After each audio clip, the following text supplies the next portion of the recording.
Bonjour à tous, j'espère que vous allez bien. Je suis trop content de vous retrouver aujourd'hui pour cette nouvelle vidéo qui va être un ask parce que ça fait vachement longtemps que j'ai pas répondu sur ma chaîne à vos questions. Du coup j'ai posé les questions sur Instagram vers minuit pendant une demi-heure et du coup merci beaucoup à tous ceux qui ont participé parce que j'ai quand même eu pas mal de questions. Je veux reprendre mon Instagram avec des jolies photos, des photos que je fais moi-même du coup de ma collection etc. Donc Harry Potter et Animaux Fantastiques. Et c'est pour ça que je veux recommencer parce que ça fait 3 mois que j'ai pas publié sur Instagram et je voulais absolument du coup avoir vos questions et ensuite j'ai supprimé le post. Voilà, donc mon Instagram va être repris cet été, je vais essayer de mettre moins de photos que je prenais sur internet et de faire mes propres photos. J'espère vraiment que ça vous plaira et du coup je vais enfin répondre à vos questions. J'ai sélectionné les questions un petit peu les plus originales et aussi je ne répondais pas aux questions auxquelles j'ai répondu déjà plusieurs fois dans des asks ou alors sur des sujets où je me suis déjà exprimé, des entre guillemets polémiques etc. Mélodie du coup que j'ai rencontrée au Royaume du Web en avril, le 6 avril si je dis pas de bêtises, qui me demande: vas-tu passer le casting pour les Animaux Fantastiques 2? Vous êtes peut-être au courant que la Warner recherche 5 acteurs pour jouer dans les Animaux Fantastiques 2, une fille et 4 garçons si je dis pas de bêtises. Il y a une fille, c'est Leta, donc par rapport au Lestrange.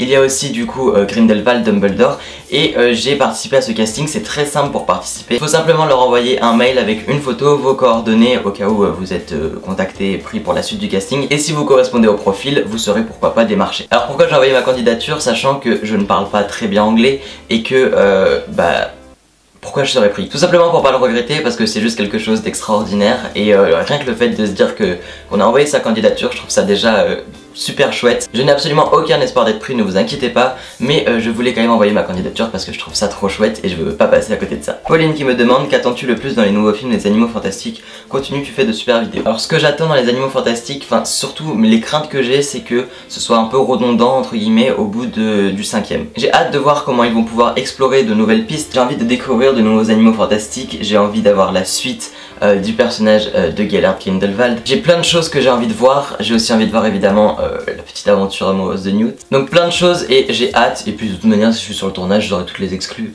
Je rigole évidemment. Si tu vivrais dans Harry Potter, quel métier ferais-tu? Je t'adore, bisous, merci beaucoup.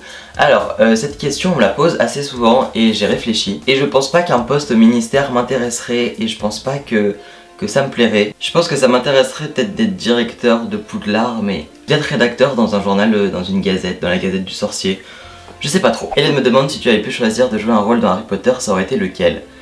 Eh bien, étonnamment, je dirais maintenant celui de Malfoy, parce qu'il est très développé. À un moment, je l'appréciais pas trop ce personnage, et puis au final, notamment grâce à Tamara, je me suis mis à bien l'aimer, et je le trouve vachement intéressant, donc je pense que ça aurait été marrant de jouer Malfoy. Avec le petit ton arrogant, tout ça.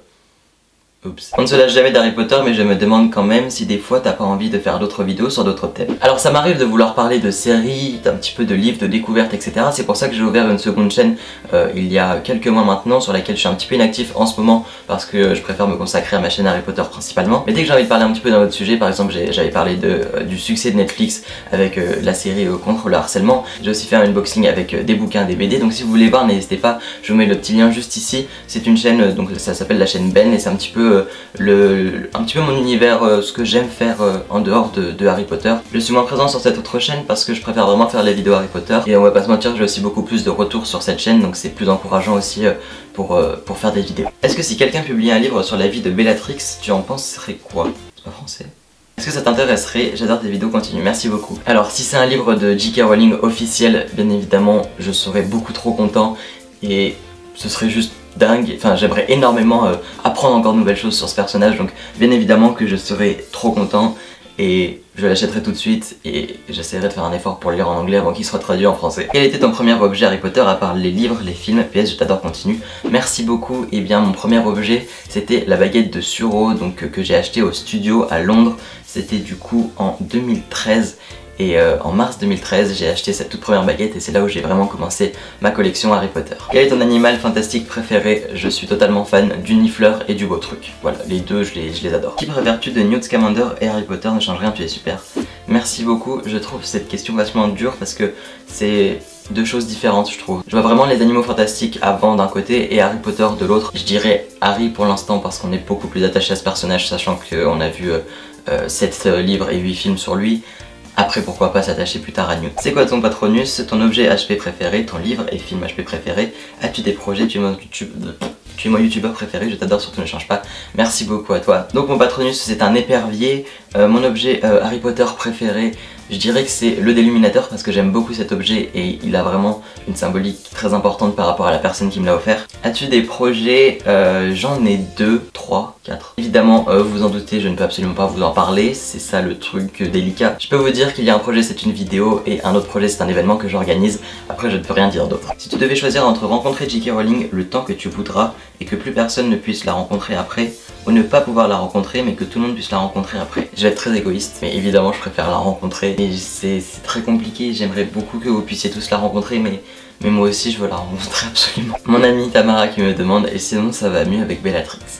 Alors c'est un petit peu compliqué, je vous en avais parlé dans une vidéo précédemment et du coup j'ai eu plein de questions dans les commentaires. Comment ça va avec Bellatrix? Qu'est-ce qui t'arrive avec Bellatrix? Je dois vous avouer qu'on est plutôt en conflit. C'est surtout en grande partie à cause de celui dont on ne doit pas prononcer le nom. Je pense que vous voyez la petite erreur qu'elle a faite. C'est très difficile à la pardonner. Quel objet Harry Potter aimerais-tu avoir? PS, je t'adore, merci beaucoup. Ce serait absolument la dague de Bellatrix Lestrange. Et pourquoi je ne l'ai toujours pas? Parce que j'ai plus le droit d'acheter des objets Harry Potter à cause d'un projet. Salut Ben, je commence une collection Harry Potter mais j'ai vraiment un petit budget. Tu aurais des bons plans ou des sites internet où je pourrais trouver des trucs super, pas trop chers. Continue comme ça, tu es super. Merci beaucoup.